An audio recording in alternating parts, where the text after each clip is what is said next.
यीशु ने स्पष्ट रूप से कहा, मेरे अर्थात इस मार्ग के बिना कोई पिता के पास नहीं आ सकता। क्या मेरे बिना इस अभिव्यक्ति का अर्थ यह है कि 10, 20 या 100 मार्ग हैं? उन्होंने कहा कि मार्ग केवल एक है। परमेश्वर ही वह मार्ग हैं जो स्वर्ग के राज्य, उद्धार और पापों की क्षमा की ओर ले जाते हैं। परमेश्वर वह मार्ग हैं जो दुखियों को आनंद, पीड़ितों को शांति और विश्राम देते हैं, अकेलों के साथी बनते हैं और हमेशा हमारे साथ रहते हैं।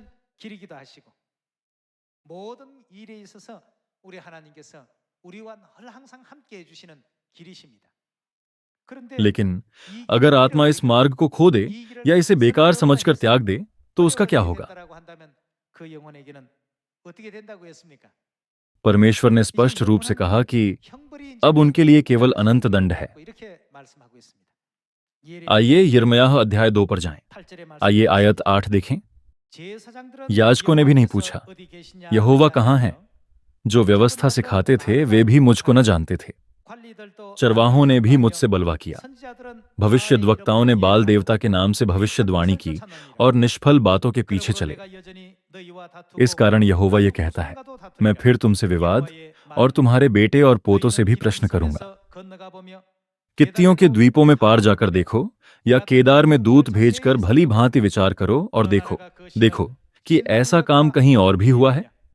क्या किसी जाति ने अपने देवताओं को बदल दिया, जो परमेश्वर भी नहीं है?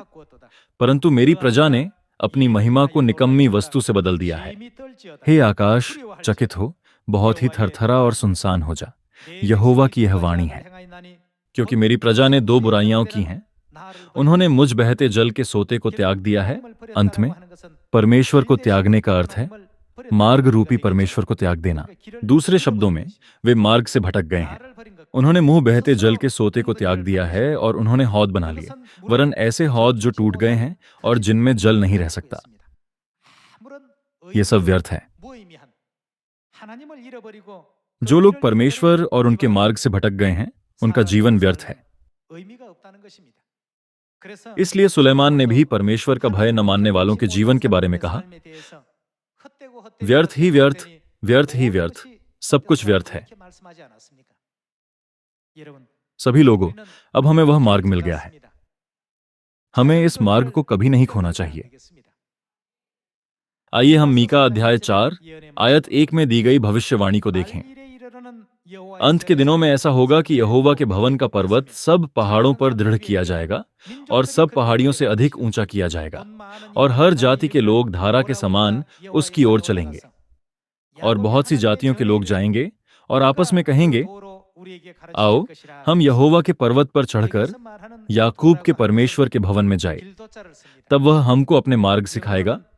यहाँ पथ शब्द का अर्थ मार्ग है। बाइबल के अंग्रेजी संस्करण में इसे हिज वे के रूप में व्यक्त किया गया है, जिसका अर्थ मार्ग होता है, और हम उसके पथों पर चलेंगे। क्योंकि यहोवा की व्यवस्था सिय्योन से और उसका वचन यरूशलेम से निकलेगा।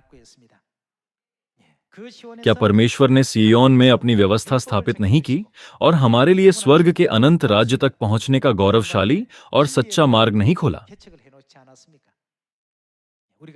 हमें भटकने और खो जाने से बचाने के लिए आत्मा और दुल्हन सत्य की ज्योति के रूप में इस पृथ्वी पर आए और इस अंधकारमय संसार में ज्योति बनकर प्रकट हुए। उन्होंने हमें, अपनी संतानों को, यह कहते हुए बुलाया है, सिय्योन में इकट्ठे हो जाओ। इसलिए वे हमें जहां भी ले जाएं, हमें अंत तक अपना मार्ग नहीं खोना चाहिए या सही मार्ग से भटकना नहीं चाहिए।